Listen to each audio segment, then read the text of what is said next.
খরচে চিলাপাতাকে টার্গেট করুন। আলিপুর দুয়ার থেকে জাস্ট 20 কিলোমিটার দূরে, মেরেগেটে 1 ঘন্টার পথ। এখান থেকে খুব কাছে হাসিপাড়া স্টেশন, আলিপুর দুয়ার স্টেশনও কাছে, এদিকে ফালাকাটাও খুব কাছে।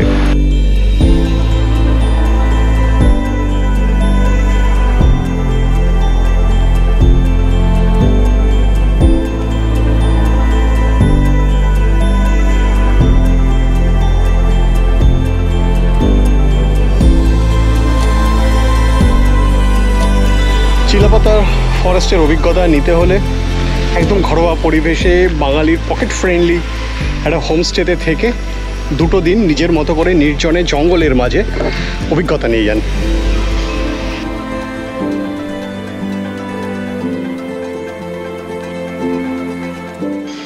আমি কর্মসূত্রে একটু সময় বার করে একটা জায়গায় এসেছি, সেটা হচ্ছে গিয়ে একদম চিলাপাতা ফরেস্টের মেন্দাবাড়িতে, এবং বেছে নিয়েছি দক্ষিণ মেন্দাবাড়ির একটা হোমস্টেকে। সেই হোমস্টের একটা সামান্য অভিজ্ঞতা আমি এই ব্লগে তুলে ধরছি।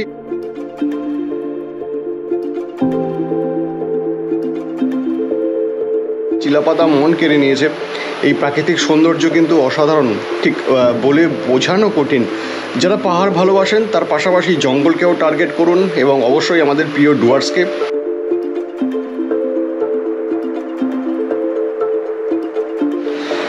কর্মসূত্রে এসেছিলাম আলিপুর দুয়ারে। তো আলিপুর দুয়ার থেকে ঢিলছড়া দূরত্বে মাত্র 20 কিলোমিটার দূরে চিলাপাতা ফরেস্ট রেঞ্জ। সেটা দেখবো না হতে পারে না, একদিনের একটা ছুটি ম্যানেজ করে চলে এলাম।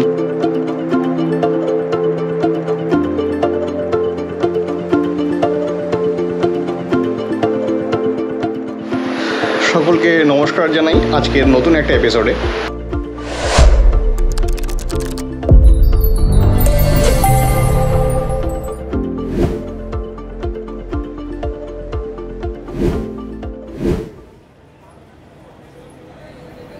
সকাল সকাল ফালাকাটা স্টেশনে নেমে আঁকি থাকতে বলে রাখা গাড়িতে করে রওনা দিলাম মেন্দাবাড়ির উদ্দেশ্যে।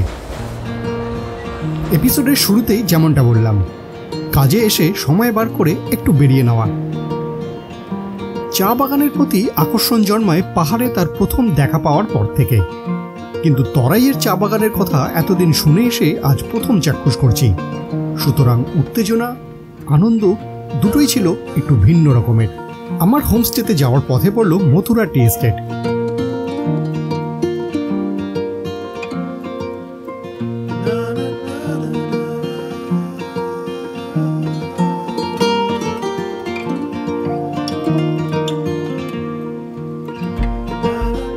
নেমে পড়লাম চট করে।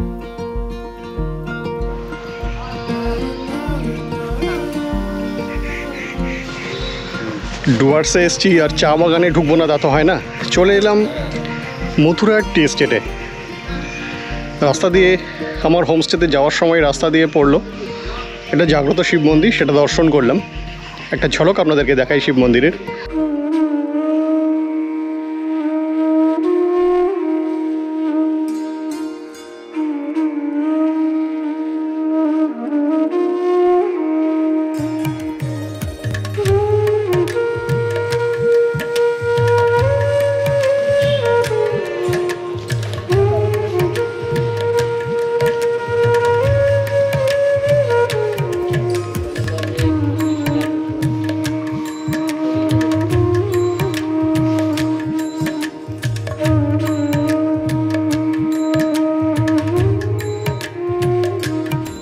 চা বাগানের মাঝখানে এই শিব মন্দিরটা, শুনলাম খুব জাগ্রত। আমরা মন্দির এসব শুনলেই একটু ঢুকবার চেষ্টা করি, তার থেকে বেরিয়েই দেখলাম এই মথুরা টি এস্টেট। মথুরা টি এস্টেটের মাঝখানে এই মুহূর্তে আমি একটা চা বাগানের একটা বেশ দারুণ পরিবেশ। পাহাড় দেখতে পাচ্ছি না ঠিকই, কিন্তু যে সবুজের মাঝখান দিয়ে চলেছি, এবং সেটা ডুয়ার্সের চা বাগান। এতদিন আমি শুনেছি ডুয়ার্স তো উড়োজাহাজের এই প্রথম ভ্রমণ, তবুও একটা কর্মসূত্রে। তো একটা ব্লগ হবে না তা তো হয় না। অফবিট ডুয়ার্সে ভ্রমণে অনেক ছোটো ছোটো পকেট আছে, সেরকমই একটা টার্গেট করে একটা একদিনের খুচরো ভ্রমণ। আমি এখানে যে হোমস্টেটাতে এসেছি তার সম্পূর্ণ অভিজ্ঞতা তো আপনাদের সাথে শেয়ারই করছি, পাশাপাশি চা বাগানের একটু ঝলক আপনাদেরকে দেখাই।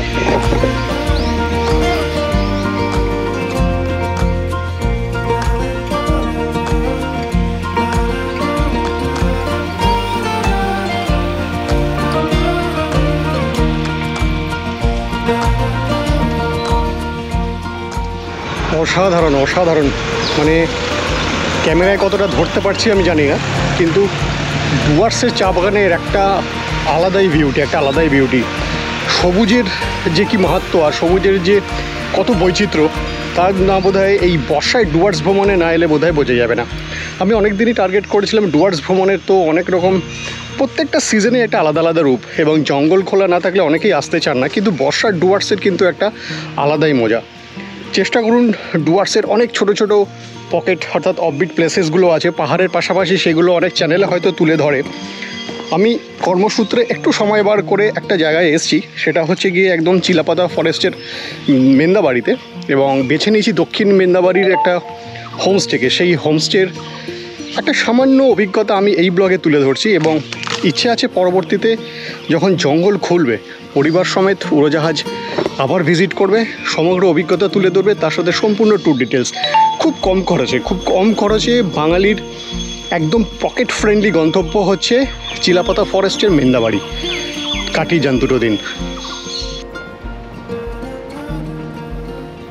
মথুরার টি স্টেটকে বিদায় জানিয়ে এগিয়ে চললাম। চা বাগানকে ঘিরে এই জার্নি ছিল প্রাকৃতিক শোভা ভরপুর এক অসাধারণ অভিজ্ঞতা। ইতিমধ্যেই সঙ্গী করেছি গ্রাম বাংলার ঘন সবুজ প্রাণবন্ত প্রকৃতি আর জঙ্গলের একটা বুনো গন্ধ।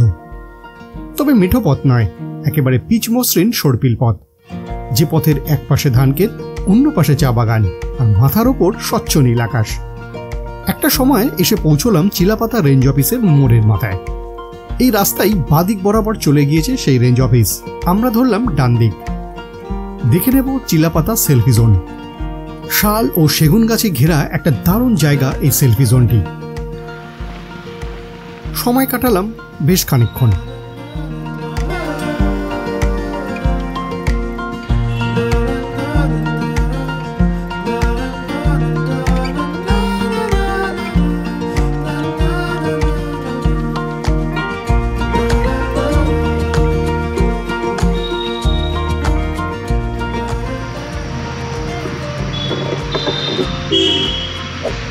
তো আমার পেছনেই রয়েছে আই লাভ চিলাপাতার সেই বিখ্যাত সেলফি জোন।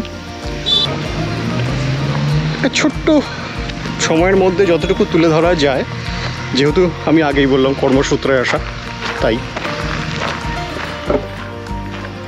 সেসব দেখে গাড়িতে উঠতে যাব সারথি অমরজিৎ জানান দিল একটা দারুণ তথ্য। আমাদের এখানে মনের মানুষ যে প্রসেনজিতের বইটা আছে, এখানে শুটিং হয়েছিল সামনে। আচ্ছা, চিলাপাতাতেই।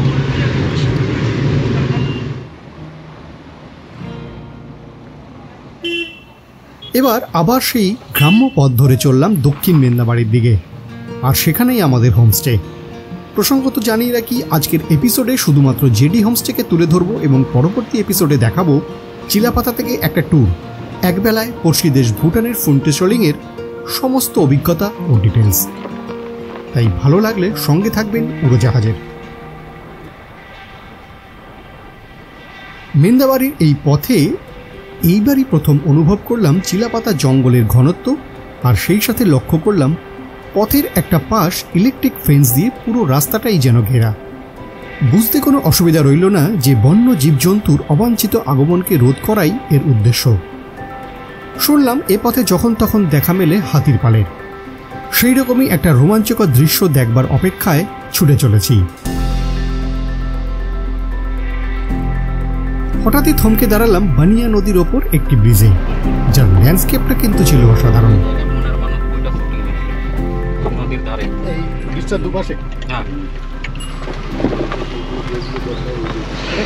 আমার যে সারথি আমার সাথে আসছিল, আস্তে আস্তে দেখাচ্ছিল মনের মানুষ সিনেমাটার যে শুটিং হয়েছে এই মেন্দাবাড়ি।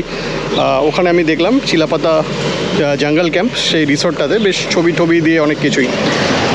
চিলাপাতায় যেই জায়গায় আর কি মেন সাফারিটা হয়, সেখান থেকে বেশ অনেকটা দূরে, মোটামুটি এই চত্বরটাতে দেখলাম হোমস্টে আর রিসর্ট সমস্ত কিছু এই জায়গাটাতেই। বেশ ভালো, একদিকে জঙ্গল থেকে অনেকটা দূরে, জঙ্গলকে আরও কাছে যারা পেতে চান সেগুলো নিয়ম বহির্ভূতভাবেই অনেক জঙ্গলের ভেতরে গড়ে উঠেছে। কিন্তু আমি বলবো যে জঙ্গল থেকে একটু দূরে থাকুন, সাফারি করুন, কিন্তু তার মজাটা একটু অন্যরকম। এটা হচ্ছে বানিয়া নদী, যে পুলের এপারে আর ওপার মিলিয়ে মনের মানুষ সিনেমাটা নাকি শুটিং হয়েছে, আমাকে অমরজিৎ বলল।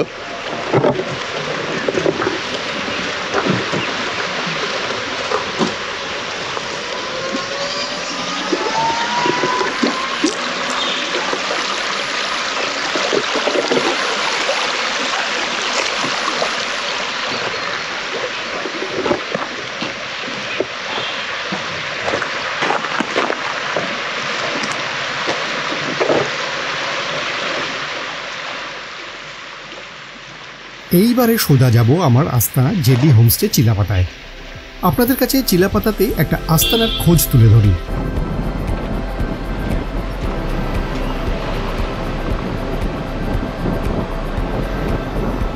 গ্রামের পথ, এই মেন রাস্তা, ওদিক থেকে চিলাপাতার জঙ্গল হয়ে আসছে।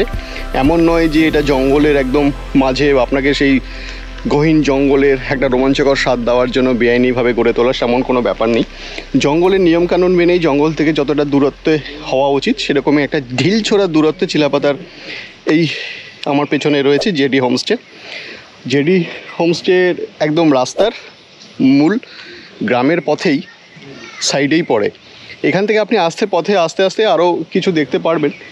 তো আমার এই গন্তব্য, সেই গন্তব্যর খুঁটিনাটি আজকের পর্বে যেহেতু আমি শেয়ার করে থাকি আমার প্রত্যেকটা পর্বের মতোই, আজকে তারই পালা। এই দেখুন আমার পেছনে রয়েছে পুরো একদম আমাদের গ্রাম বাংলার যেরকম আমরা দেখতে পাই সেই তার পাশাপাশি ওই চিলাপাতা রেঞ্জ তার পেছনে। আর এখানে চাষযোগ্য জমি, হাতির পাল প্রায়শই এখানে দেখা যায়, উঠে আসে, বন্যপ্রাণী মাঝে মধ্যেই বেরিয়ে আসে শুনেছি। সেই সৌভাগ্য যদিও আমার হয়ে ওঠেনি। তো দেখতেই পাচ্ছেন রাস্তার একদম পাশেই চিলাপাতা ফরেস্টের এই জেডি হোমস্টে। চলুন।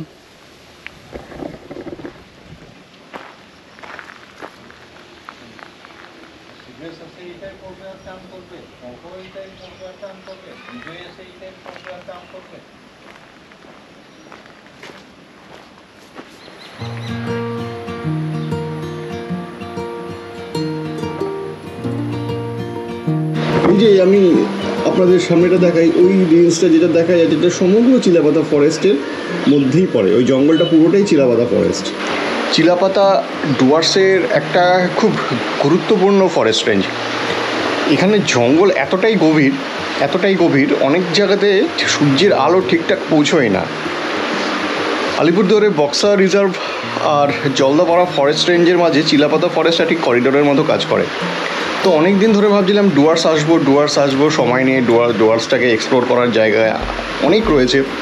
অ্যাকচুয়ালি পাহাড়ে যাই ভালোবাসার টানে, অনেক অফবিট ভ্রমণ স্থানগুলো আপনাদের সামনে তুলে ধরবার চেষ্টা করি, নিজের অভিজ্ঞতা কেমন সেগুলো সম্পূর্ণ একটা ধারণা দেওয়ার চেষ্টা করি। আপনারা আসবার আগে দেখে এলে নিজেদের স্বাচ্ছন্দ্য বোধ সম্পর্কে বেশ একটা কনফিডেন্স নিয়ে আসতে পারবেন। তো সেটাই উদ্দেশ্য। ডুয়ার্সেও এরকম এ ধরনের অনেক অফবিট জায়গা আছে যেগুলো এক্সপ্লোর করবার মতো, নির্জন শান্তি, যারা ব্যস্ত জীবন থেকে এসে দুটো দিন একদম প্রকৃতির কাছে নিজেকে সঁপে দিতে চান তাদের জন্য ভেবেছিলাম যে নতুন নতুন জায়গাগুলো তুলে নিয়ে আসবো। ডুয়ার্সের অনেক কমন জায়গা যেমন গরুমারা থেকে আরম্ভ করে জলদাপাড়া, জয়ন্তী, এগুলো অনেকেই বক্সা ঘুরে যান, কিন্তু চিলাপাতা ফরেস্ট রেঞ্জে খুব কম মানুষ আসেন। কেন আসেন না আমি জানি না। এখানে থাকবার জায়গা প্রচুর রয়েছে, কিন্তু আমি একটা খোঁজ করে এলাম জেডি হোমস্টে। খুব একদম নতুন এই হোমস্টেটি, ব্যবস্থাপনা খুবই ভালো, থাকা খাওয়া নিয়ে এক্সপিরিয়েন্স দুর্দান্ত। সেই অভিজ্ঞতাটা আজকের পর্বে আপনাদের সাথে শেয়ার করব, কিভাবে আপনারা চিলাপাতাটা ঘুরে নিতে পারেন খুব কম খরচে। বাঙালির একদম পকেট ফ্রেন্ডলি ফরেস্ট রেঞ্জ ডুয়ার্সের বলতে আমার কাছে চিলাপাতা খুব অসাধারণ লাগলো একটা দিনের ভ্রমণে। আমি ডিটেলসে চিলাপাতা ভ্রমণ আপনাদের সামনে নিশ্চয়ই তুলে ধরবো, সাথে এই হোমস্টের আরও ডিটেলস। জেডি হোমস্টে একদম নতুন হয়েছে, আমি খুঁজতে এটা পেয়ে গেলাম। এনাদের সাথে যোগাযোগ করি, তাদের কথাবার্তা খুব ভালো লাগে। এখান থেকে এটা পূর্ব ডুয়ার্সের হলেও এমন একটা জায়গা, এখান থেকে মোটামুটি 40 মিনিট থেকে 1 ঘন্টার পথে আপনি চলে যেতে পারবেন জয়ন্তী, আপনি চলে যেতে পারবেন হাসিমারা হয়ে জয়গা, ওদিকে ফুন্টিশোলিং বেরিয়ে আসতে পারবেন। সেটা আগামী এপিসোডে আপনাদেরকে দেখাবো। এখান থেকে 1 ঘন্টায় জয়গা পৌঁছলাম। জয়গা থেকে জাস্ট আমার অরিজিনাল আধার কার্ড বা ভোটার আইডি কার্ড সঙ্গে থাকলে আপনারা ভুটানে প্রবেশ করতে পারবেন এবং ফুন্টিশোলিংয়ের কিছু জায়গার সাইট সিইং করে ফিরতে পারবেন। তো ডুয়ার্সে যারা বেড়াতে আসবেন অবশ্যই টার্গেট করবেন জয়গা হয়ে ভুটানেকে একবার ছুঁয়ে দেখবার। সেই এপিসোডটি আমি আগামী পর্বে আপনাদের সামনে তুলে ধরবো। তার আগে তুলে ধরি জেডি হোমস্টের একটু ব্যবস্থাপনা আপনাদের সামনে। এখানে থাকা খাওয়া নিয়ে 1200 টাকার মতো খরচ, লজিং আর ফুড নিয়ে যেটা আমাদের হয় আর কি। চলুন এক ঝলকে দেখে নিই জেডি হোমস্টে আর তার রুমগুলো।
দেখলেন জেডি হোমস্টে।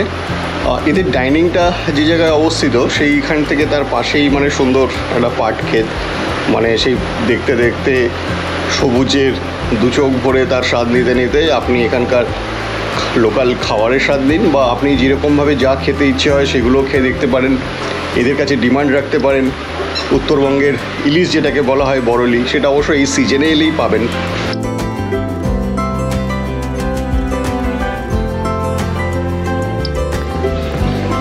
হোমস্টেতে আমরা যে ধরনের ফেসিলিটি বা যে সুযোগ সুবিধাগুলো আমরা পেয়ে থাকি এখানেও সেটুকুই পেয়েছি, কোনো কমপ্লেন নেই। আমার থাকা খাওয়া আমার কাছে দারুণ লেগেছে। তার একটা অভিজ্ঞতা আপনাদের সামনে তুলে ধরবার চেষ্টা করলাম আমার মতো করে, যতটুকু আমি ফেস করেছি। আমার ভবিষ্যতে প্ল্যান রইল আরও ডিটেলস ভালোভাবে, সাথে চিলাপাতা বা ইস্টার্ন ডুয়ার্সের এই অংশটার পুরোপুরি বেড়ানোর একটা সম্পূর্ণ তথ্য আপনাদের কাছে তুলে ধরবার চেষ্টা করব আমি, প্রসেনজিৎ। ভালো লাগলে সঙ্গে থাকবেন উড়োজাহাজের।